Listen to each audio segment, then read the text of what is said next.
current assets like cash and inventory, and our current liabilities like bills and loans. Nice.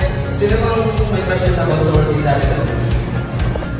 So, ito ba mga assets na liabilities? Do you have question about working capital? No. Active working capital means we can easily pay our debts by regularly business running smoothly. Pero paano naman kapag pagkakit sa working capital? That's when it gets really negative working capital means we might struggle to cover our term expenses and even run into cash flow problems.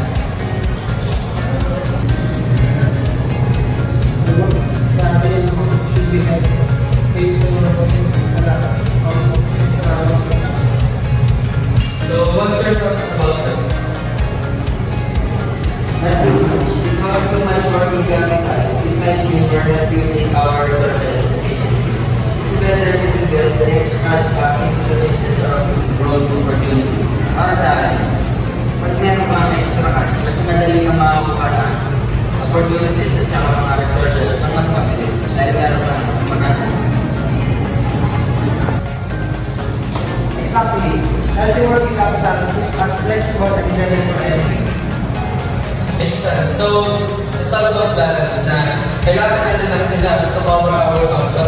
Pero hindi sa punto na wala natin nilang impact natin